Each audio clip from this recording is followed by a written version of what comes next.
আসসালামু আলাইকুম প্রিয় দর্শক। আজ 17 জানুয়ারি আরবি 13 রজব। ঠিক আজকের দিনে হযরত আলী আলাইহিস সালাম জন্মগ্রহণ করেন। প্রিয় দর্শক, হযরত আলীর জীবনী সম্পর্কে কিছু অজানা তথ্য সংক্ষেপে আলোচনা করব। প্রিয় দর্শক, এই ভিডিওটা খুবই মনোরঞ্জন হতে চলেছে। আপনাদের কাছে শুধু একটা অনুরোধ, ভিডিওটা সম্পূর্ণ শেষ পর্যন্ত দেখবেন। প্রিয় দর্শক, আজকের দিনটা যারা হযরত আলীকে ভালোবাসেন তাদের জন্য বিশেষ একটা দিন। আজ 17 জানুয়ারি আরবি 599 হিজরিতে 13 রজবে মক্কা নগরে পবিত্র কাবা ঘরে ইমাম আলী আলাইহিস সালাম জন্মগ্রহণ করেন।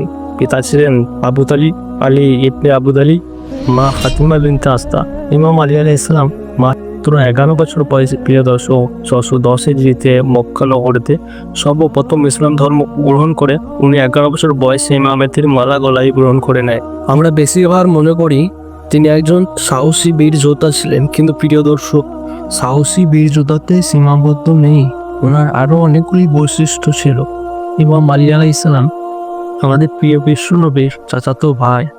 সেই বিশ্বনবী হযরত মুহাম্মদ সাল্লাল্লাহু আলাইহি ওয়াসাল্লাম, যিনি কিয়ামতের দিনে হাসর ময়দানে আমরা যার ছায়ার বিন্দু মাত্র আশা রাখি। প্রিয় দর্শক, সেই নবীর শৈশবকাল থেকে জীবনের শেষ নিঃশ্বাস পর্যন্ত চির সাথে ছিলেন ইমাম আলী আলাইহিস সালাম।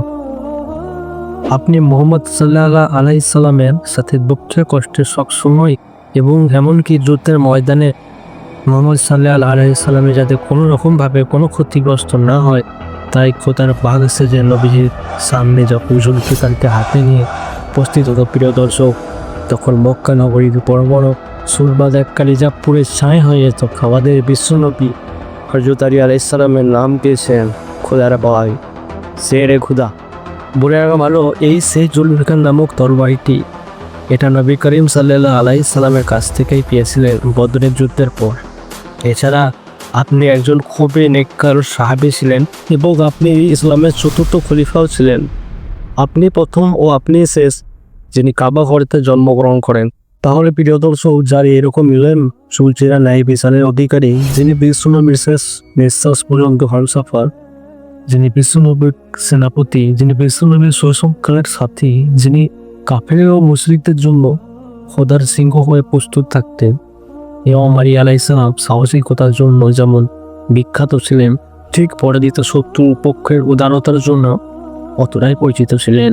প্রিয় দর্শক, এমন কে আছে যার জন্য আমার বিশ্বনবী ইমাম আলী আলাইহিস সালামের হাতকে ওপরে আকাশের দিকে ধরে বলেছিল, যার যার আমি মাওলা তার তার আলী মাওলা, মান কুনতুম মাওলা ফাজা আলীউল মাওলা। এবং আল্লাহকে বলেছিলেন যে আলীর বন্ধু সে তোর বন্ধু হয়ে যেন থাকে, আর যে আলীর শত্রু সে যেন তোর শত্রু হয়ে থাকে। প্রিয় দর্শক, তাহলে আপনারাই বলুন, এরপরে কি সাধারণ বৈশিষ্ট্য? আমরা যদি ইমাম আলী আলাইহিস সালামের বৈশিষ্ট্য থেকে অনুপ্রাণিত হই, তাহলে সেটা কি ঠিক না ভুল? প্রিয় দর্শক, আপনারা মূল্যবান কমেন্ট করে জানাবেন। তো প্রিয় দর্শক, আমাদের এই ছিল আজকের আয়োজন। আমরা এখন বিদায় নিচ্ছি, দেখা হবে।